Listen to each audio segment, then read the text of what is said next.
A charlar con Fabián Harari, ya varias veces lo hicimos, es docente de historia, historiador, es docente en la UBA, en la Universidad Nacional de San Luis, integrante también de la Vía Socialista, ya hablamos varias veces con él, y durante la semana escuchábamos un podcast muy interesante respecto de lo que está pasando en Israel, este conflicto con el grupo terrorista Hamas, y que siempre es muy complejo tratar de entenderlo, de razonarlo, y por eso apelamos a Fabián para que nos explique en cierta forma de qué va este conflicto. Fabián, buen día, ¿cómo le va? Roberto Espinosa lo saluda, ¿cómo anda? Hola, ¿qué tal, Roberto? ¿Cómo estás? Muy bien, y siempre decimos, ¿no?, que es casi un cliché esto de, a la hora de presentar lo que está pasando en Israel y el conflicto con Hamas, que es muy complejo de entenderlo, de analizarlo, ¿verdad? Sí, a ver, ahí se cruzan varias variables. Eh, digamos, hay ciertas cuestiones que ver con el elemento histórico y un elemento de denuncia actual, de la situación actual. A ver, si uno se pone hoy en día, lo que está sucediendo hoy en día es que la Franja de Gaza, la población, los 2 millones de personas que viven en la Franja de Gaza, hoy están al borde de un genocidio. En realidad no es que hoy estuviesen al borde, sino que es una población que está al borde de un genocidio. ¿Por qué? Bueno, por una cuestión elemental, eh, por una cuestión elemental, que es que esa población no le sirve a la policía israelí. Entonces, hay 2 millones de personas viviendo en 365 kilómetros cuadrados, es decir, la mayor densidad del mundo está concentrado ahí en Gaza, y es población que Israel no utiliza como mano de obra, no le sirve para nada. Básicamente, digamos, si fuera por la burguesía israelí, esa población. Este proceso arranca en el 2005, es decir, estamos en esta situación hace casi 20 años, y estas cuestiones... Fabián, vos sabés que se Sí, nos entrecorta la comunicación, no sé si estás moviéndote, si... estoy en el local, no sé, ¿ahí se escucha mejor? Ahí se escucha perfecto. Dale. Bueno, te decía entonces, esto arranca básicamente a partir del 2005, eh, este problema particular. Eh, Hago un esquema general, digo, para la población que tal vez no conoce la zona, no conoce la historia, hace un paneo muy general. Eh, el Estado de Israel, eh, digamos, tiene 7 millones de habitantes y digamos, en el año 67 conquista 2 territorios importantes, en realidad 3, pero vamos a poner 2 para que la gente lo pueda entender. Uno es lo que se llama Cisjordania, ¿sí?, que son digamos, la vieja región de Judea y Samaria, ¿sí?, una región que está al oeste del río Jordán, al este está Jordania, y otra franjita, una franjita muy pequeña que conquista Egipto, que es la Franja de Gaza, ¿sí?, en el 67. Lo que Israel decide es ocupar militarmente esos territorios, pero no incorporarlos formalmente a el Estado. ¿Por qué no lo quiere incorporar formalmente? Porque esa población, ¿sí?, básicamente no quiere darle derechos políticos a esa población, no quiere que esa población vote, ¿sí? Israel es un Estado confesional, es decir, la religión ocupa un lugar central en el Estado, y por lo tanto, digamos, la idea del Estado es siempre mantener una mayoría judía. Uh-huh. ¿Se puede hablar Y ahí de una teocracia o no da para tanto, Fabián? eh, se acerca, pero no termina de ser eso, Uh-huh. porque hay una vida civil muy grande, si no hay un control estricto como puede ser, como puede llegar a pasar en países estrictamente musulmanes, ¿no? Hay una influencia muy grande de la religión, que tiene que ver con esto que yo cuento, pero digamos hay una vida civil, y hay población que no es judía que vive ahí, hay mucha población que no es judía que vive allí, digamos, adentro, que es musulmana, drusa, cristiana, digamos, pero acá la cuestión es que quiere mantener esa mayoría, por lo menos en los años 60, 70, ¿sí?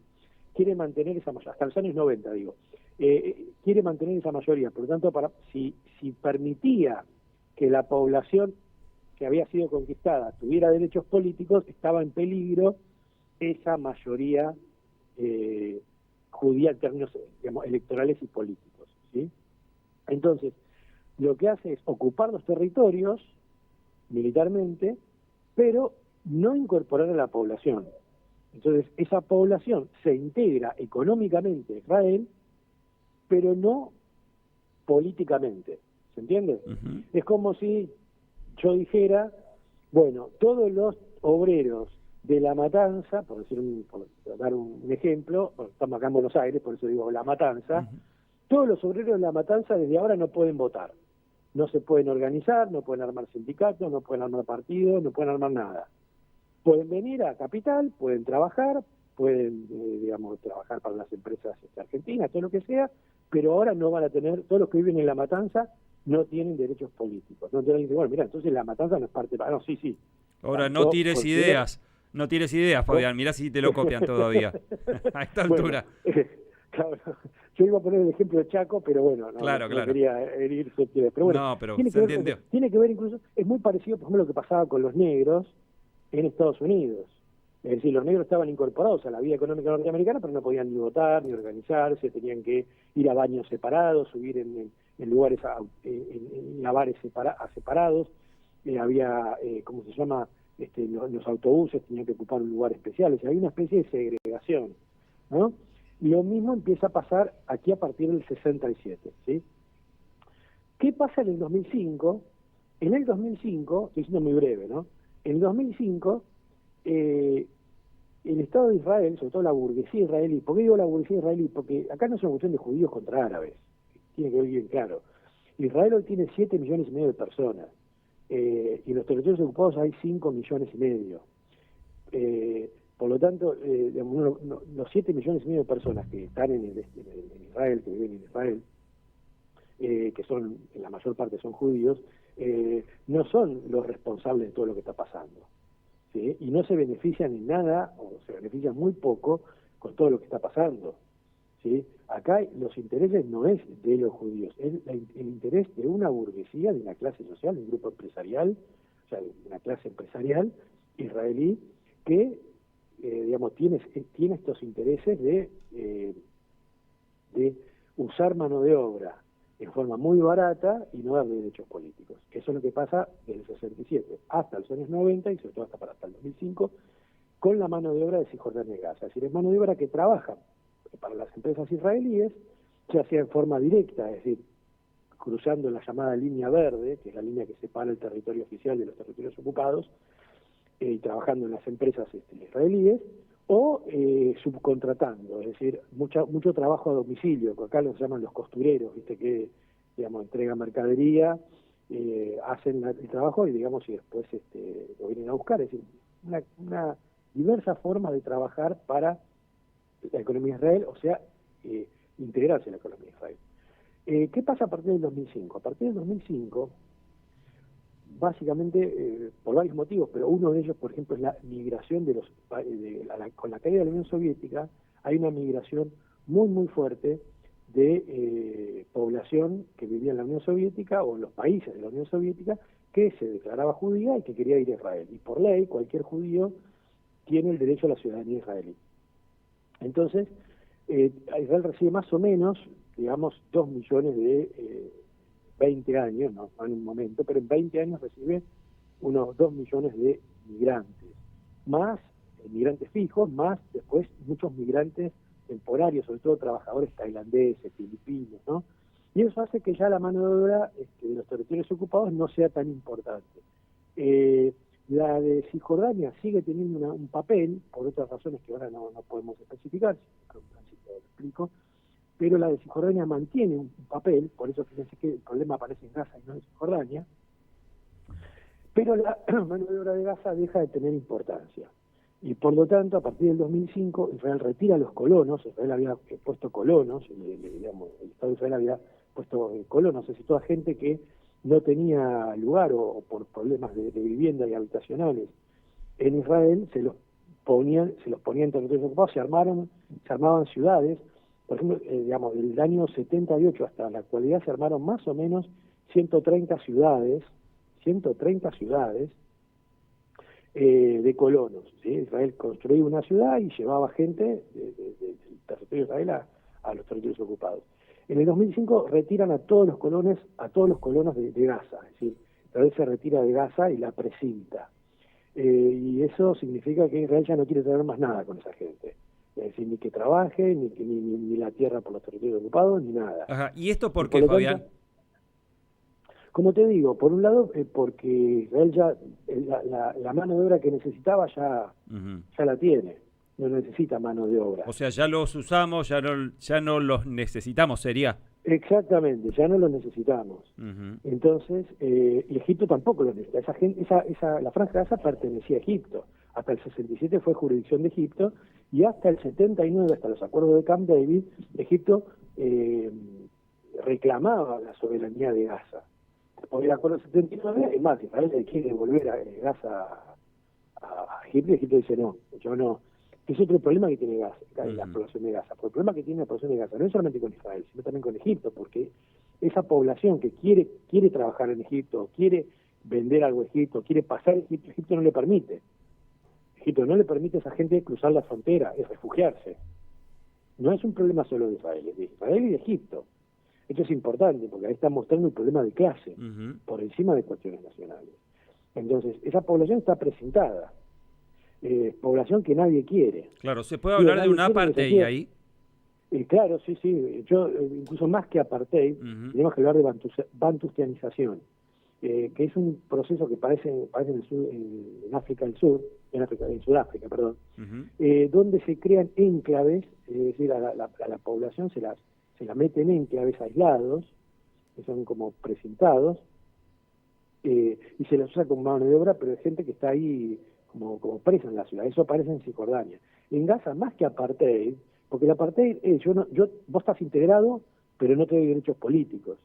Acá en Gaza ni siquiera se busca la integración. Desde acá se busca, por decirlo así, la desaparición de esta gente. Es gente que está al borde del exterminio. Está al borde del exterminio porque el capitalismo israelí, el capitalismo egipcio, no tiene nada para ofrecerles y no les quiere ofrecer nada. Por eso digo, acá es un problema, no es un problema nacional, no es un problema religioso, es un problema étnico, es un problema social. Una economía y una sociedad igualitaria, socialista, laica, y perfectamente podría ofrecerle a estos 2 millones de personas que viven de la caridad de la ONU, porque esta gente vive de la alimentación que le brinda la ONU. Recordemos que esta gente estaba con problemas alimentarios muy fuertes. La mitad de la población de Gaza tiene problemas alimentarios. Si no está que en la pobreza o en la indigencia, tiene problemas alimentarios. Cuando en un momento un organismo internacional, no recuerdo qué organismo humanitario, le llevó un barco con ayuda humanitaria, con alimento básicamente, Israel le tiró ese barco, no lo dejó pasar, ¿no? Esto es una cuestión muy grave para tener en cuenta. Y además, hay gente que, carece de una representación política relativamente adecuada. Es decir, ¿quién gobierna los territorios? Y una organización teocrática como el Hamas, que somete a su gente a una dictadura teocrática islámica y además la somete a provocaciones militares, porque lo que hizo Hamas el 7 de octubre, matando obreros, una acción realmente repudiable, porque una cosa es pelear contra un Estado y otra cosa es defender a tu población y otra cosa es ir a matar obreros del otro lado, que no tienen nada que ver, y que además estaban haciendo una manifestación en contra de su gobierno. Hamas fue a matar gente que estaba haciendo un festival de música contra el gobierno de Israel. Con lo cual, es población que además no tiene una representación política adecuada que defienda sus intereses, ¿no? Con lo cual es una situación realmente grave. Y como digo, la solución que debería implementarse en esa región es una solución laica, es una solución de integración de la población de los territorios ocupados a la sociedad política israelí. Es decir, esa gente tiene que tener todos los derechos políticos y sociales como cualquier trabajador israelí, que de hecho ellos son trabajadores israelíes, porque trabajan en Israel, los de Cisjordania, y los de Gaza, está bien, no trabajan en Israel, pero la situación en la que están es producto de que la economía israelí ya no los necesita. Es decir, están integrados de esa forma a la economía israelí, ¿no? Por lo tanto, en ambos lados, en Cisjordania y en Gaza, la población requiere y debería exigir y debería darse todos los derechos políticos para que pueda votar, para que pueda integrarse, aun cuando se ponga en juego, y mejor aún, el carácter confesional del Estado de Israel, que debería ser laico. Y Claro. Cualquier persona de cualquier religión, de cualquier origen, tiene derecho a votar, tiene que tener el derecho a votar, viva donde viva, siempre que esté integrado en esa sociedad. Ahora, el problema es justamente que eso no lo va a hacer la burguesía israelí, eso la burguesía israelí no lo va a permitir, porque justamente lo que hace es fragmentar a la clase obrera. Ahí en Israel tenés el obrero que vive en los territorios ocupados y no tiene ningún derecho. El obrero que vive en Israel, pero como es musulmán, tiene menos derechos, pero tiene más derechos que el que está en los territorios ocupados. El migrante de Europa Oriental, que es judío, se le reconoce su condición de tal, pero como es un judío dudoso, el rabinato dice que es judío dudoso, no se le da todos los derechos. Y después tenés, por decirlo así, el que es pleno, el ciudadano pleno. Tienes más o menos 4 o 5 categorías de ciudadanía. Eso no puede ser. Hay un sistema de castas ahí, ¿no? Hay como un sistema de El castas. sistema de castas tiene que ver un tema de fragmentación de la clase obrera muy extrema y en términos formales, porque vos en Argentina tenés una fragmentación de la clase obrera, pero es en términos económicos. Legalmente todos tienen los mismos derechos. Después que en la práctica no sea así es otra cosa, pero legalmente todo el mundo tiene los mismos derechos y todo el mundo tiene derecho a votar. Ahora acá es peor todavía, porque no solamente no hay derechos en la práctica, no hay derechos en la ley, en la formalidad. Formalmente vos sos un ciudadano de segunda, tercera o cuarta, ¿no? Y eso es lo que hay que destruir. Y como digo, eso no lo va a destruir la burguesía israelí, porque para la burguesía israelí esa fragmentación tan extrema y tan dura de la clase obrera es un negocio. Es un negocio, porque utilizan mano de obra les permite evitar, por un lado, la unificación de la clase obrera, con el peligro que eso siempre conlleva, y por el otro les permite sobreexplotar a la mano de obra, a la mano de obra, digamos, que son ciudadanos segunda, tercera o cuarta, a niveles muy altos. Ahora, de cara a lo que viene, Fabián, parece no haber una salida, porque decías vos, esto es lo que tiene que pasar, pero sin embargo no está pasando. No se ve que en el corto plazo esto vaya a cambiar. No está pasando, y digamos después hay todo un pensamiento de que quienes debieran impulsar que eso pase están en contra de que eso pase, porque cuando uno mira lo que el progresismo medio hace, yo sumando a la izquierda, es que apoya soluciones islámicas, es decir, apoya organizaciones islámicas y apoya la conciencia nacional, en lugar de apoyar la conciencia socialista y apoyar una solución laica. Es decir, la situación se ha vuelto tan irracional que quienes debieran poner un poco de racionalidad y decir, acá hay un problema de clase, acá hay una cuestión, si quiere, que tiene que ser pensada en forma laica y tiene que ser analizada en forma racional, se suman a las voces más irracionales, se vuelcan hacia la religión, a la reivindicación de la religión, a la reivindicación de la irracionalidad, a la reivindicación del nacionalismo, y así es muy difícil, porque no puede haber solución. A ver, la idea de que son judíos contra árabes es una locura. Hay 7,5 millones de obreros judíos del otro lado de la línea verde, frente a 5 millones y medio de obreros que están del otro lado de la línea verde.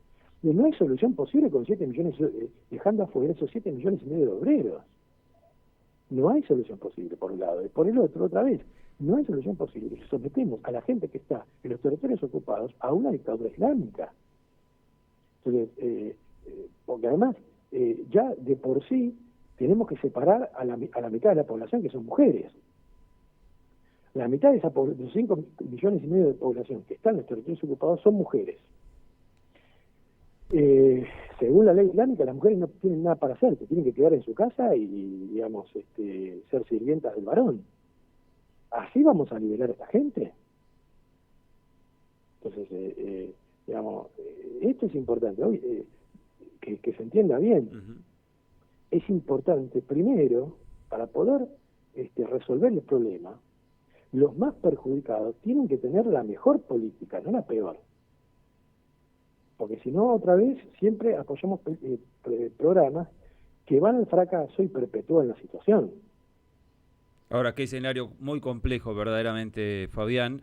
Y te lo vinculo con lo que ocurre en la política nacional, porque hay un candidato como Javier Milei que se ha mostrado, tal vez como nunca antes un candidato presidencial en nuestro país, decididamente pro-israelí. ¿Hay algo de vínculo que se puede trazar respecto de la política internacional que puede llevar adelante Javier Milei y ese vínculo con Israel, en donde hasta habló de un pedido que viene insistiendo hace tiempo de cambiar la capital a Jerusalén, algo que está muy vinculado también con lo que viene pidiendo la extrema derecha? ¿Se puede trazar un paralelo en relación del ligazón en cuanto a la extrema derecha en Israel con Javier Milei? Mira, es claro que Milei tiene se embloca en el campo de los Estados Unidos. Es decir, hay dos campos mundiales, hay dos potencias imperialistas que delinean campos.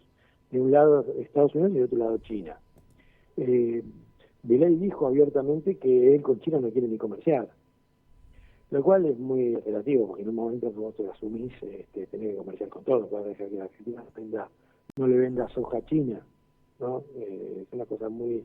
Por eso son disparates que después son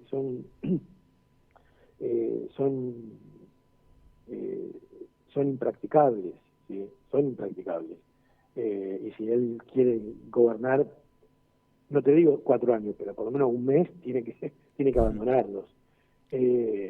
Ahora, él se embloca en el campo norteamericano, y el campo norteamericano es el campo donde está básicamente Israel. De hecho, este enfrentamiento, esta provocación que empieza el Hamas, ¿no? Es decir,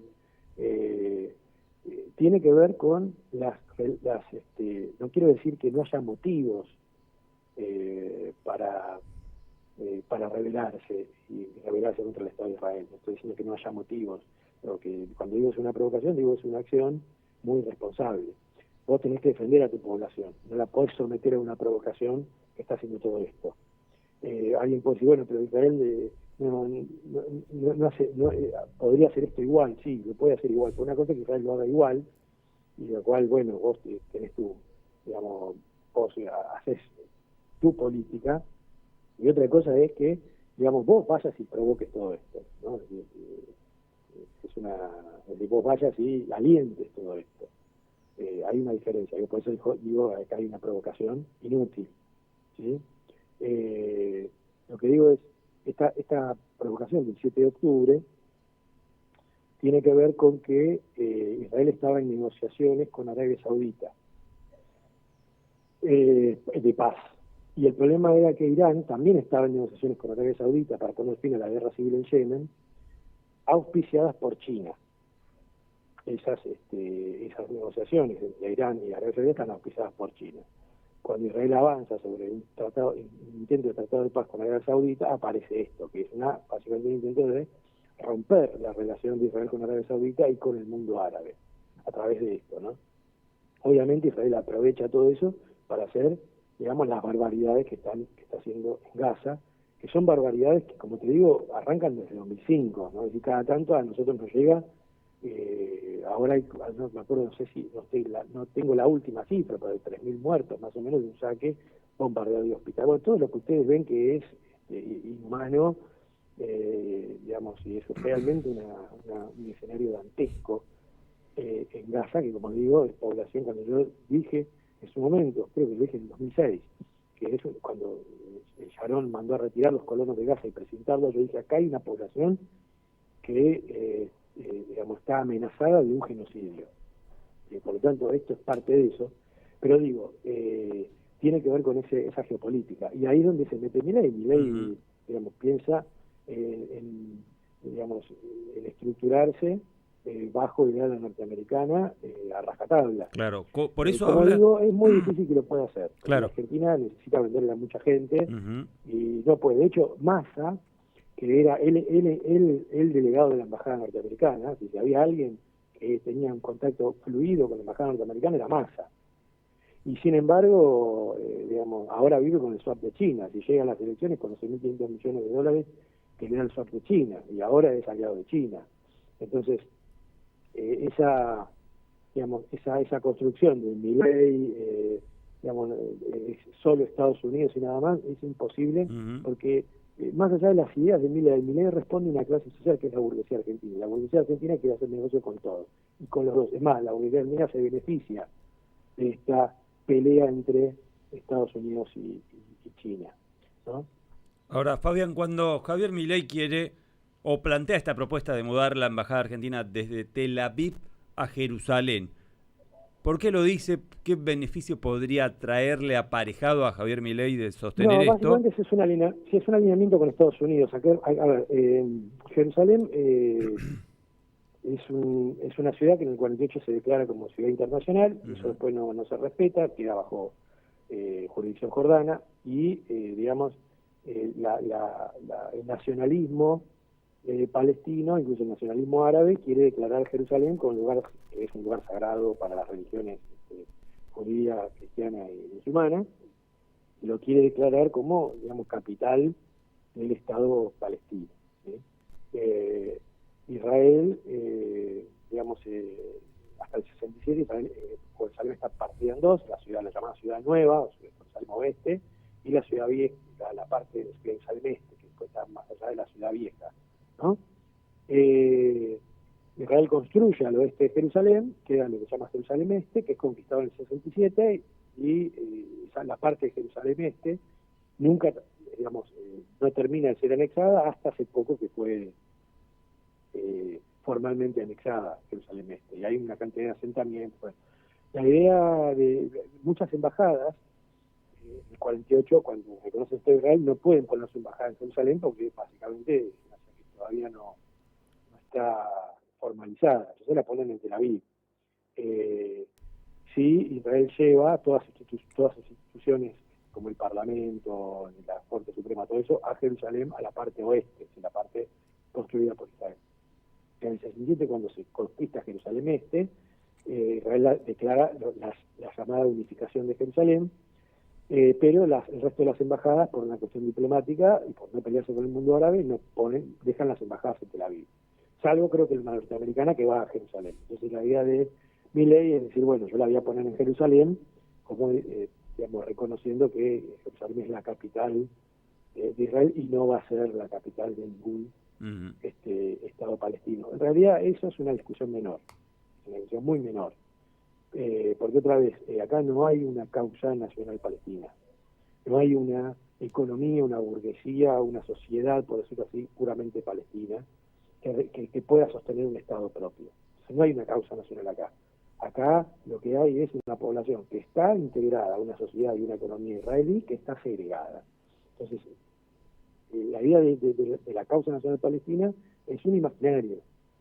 Toda la gente que está con esa causa tiene un elemento muy noble, quiero decirlo, aclararlo, es un elemento muy noble, incluso juega un papel, digamos, progresivo en el sentido de oponerse a las políticas más duras y más represivas del Estado de Israel. Eso es claro, ¿no? Si la gente que está con esa causa es la gente muy noble, pero es una causa que no tiene viabilidad. Es un programa, como digo, que otra vez lleva al fracaso. O sea, acá no tiene que ver con nobleza, con entereza y con valentía. Tiene que ver con qué es lo adecuado para la situación y lo que nos va a dar una solución. Claro. Digo, le va a dar una solución a las 5,5 millones de personas que están de un lado y a las 7,5 millones de personas que están del otro. Claro, debería darse eso, pero por ahora pareciera que no. Ahora, Fabián, Te cambio de tema y lo último que te pregunto en este caso es lo que vamos a tener en este balotaje presidencial entre Javier Milei y Sergio Massa. Y la pregunta que viene siendo recurrente, si respaldar a alguien como Javier Milei representa un riesgo o no para la democracia. Y por otro lado, muchos sectores vinculados a la izquierda ya han planteado o una neutralidad o decididamente que van a apartarse de esa elección diciendo o no vamos a votar o votamos en blanco. ¿Se hace bien en esto o no se puede hacer a la francesa, en donde ante el riesgo de la llegada de Marine Le Pen de la extrema derecha se cerró el círculo, incluso apoyado por parte de la izquierda, para apoyar a Macron, pero no tanto por respaldar al presidente francés, sino para que no llegara Marine Le Pen? ¿No puede ocurrir otro tanto acá en respaldar a Massa, no por Massa, sino para frenar a Milei?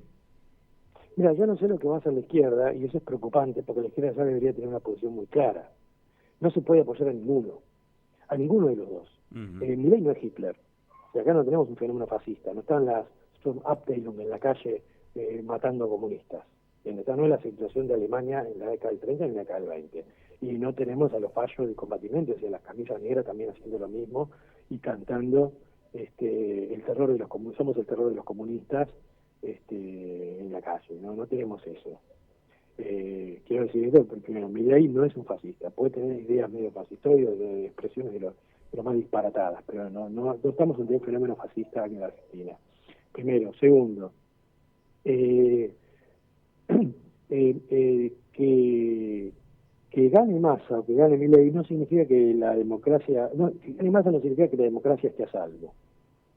No lo está. Las particularidades de la Argentina hacia opciones más autoritarias no van a depender de si gana Milei o gana Massa, sino van a depender de la decisión de la clase social que está detrás de ellos dos. Y la decisión de eso va a venir si ven que no pueden controlar la situación por las buenas. Entonces, si no pueden controlar la situación por las buenas, la cuestión más autocrática va a venir de la mano de Milei o va a venir de la mano de Massa. Eso tiene que quedar muy claro. Por lo tanto, la posición de la izquierda es construir otra cosa. Y no se puede construir otra cosa si yo llamo a votar al que viene construyendo lo contrario de lo que queremos construir.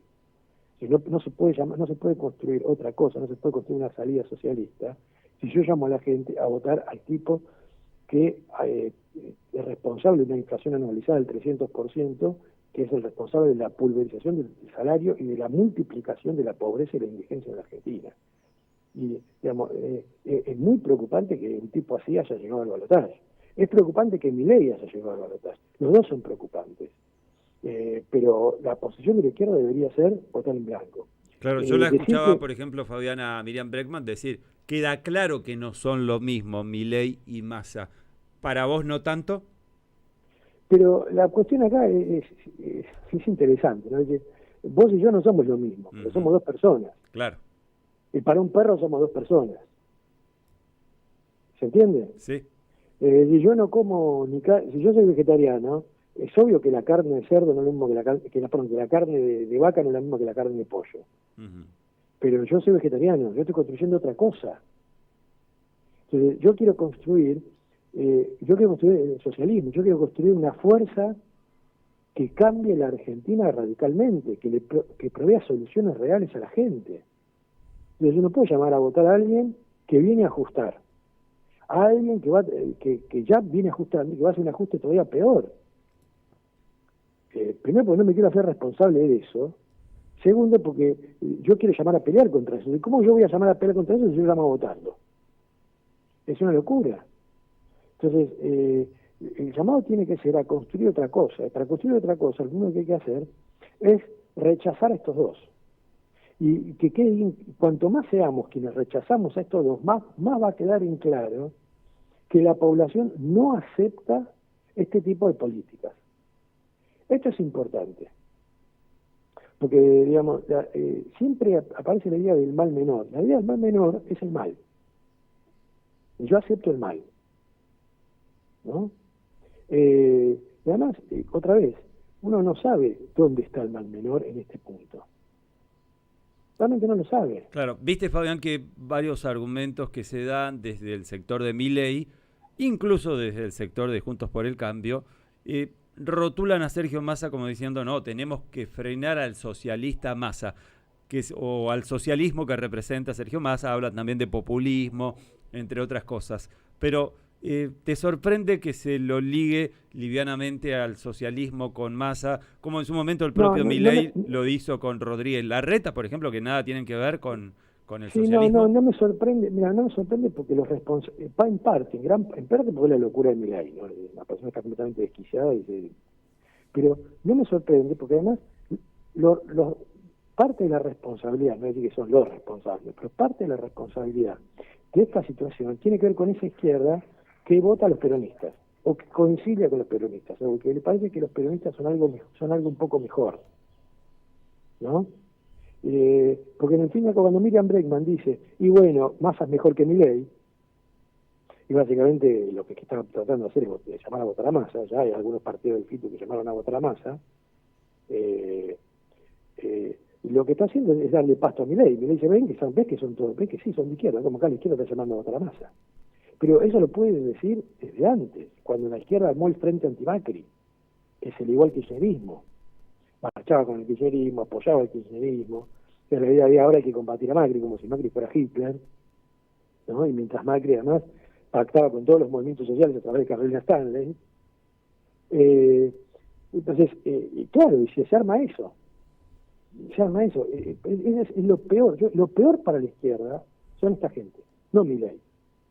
Porque si la gente pudiera, esta gente lo que hace es confundir los nombres, confundir los términos. Yo voy a dar un ejemplo.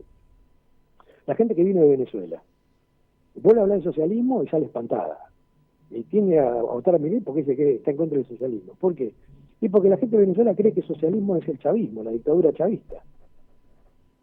¿Y qué hizo la dictadura chavista? Mancilló el nombre del socialismo para, por lo menos de acá 30 años, en Venezuela no puede decir que es socialista. Es decir, reventó toda la izquierda. Acá es lo mismo. Otra vez, sería muy sano, y le harían un gran favor a la política revolucionaria, si ellos dijeran, yo no soy de izquierda, yo soy peronista. Todos estos grupos, Miriam Bregman, le haría un favor enorme a la izquierda, un favor enorme a la política revolucionaria, si dijera, yo soy peronista. La verdad, si soy peronista, acuerdo con algunas cosas de la izquierda, qué sé yo, pero soy una peronista de izquierda, pero soy peronista. Y nos haría un gran favor, porque la gente dijera, esto socialismo no es. Apoyar a Cristina no es socialismo. No, nos haría un gran favor. Ese es el gran problema que hoy hay en la izquierda. Para vos, Fabián, Fabián, Bregman es una peronista de izquierda. Yo creo que ella es reformista, sí. Ella tiene ese programa. ¿No? El PTS, el partido que ella representa, tiene ese programa. Es un programa reformista, no es un programa revolucionario.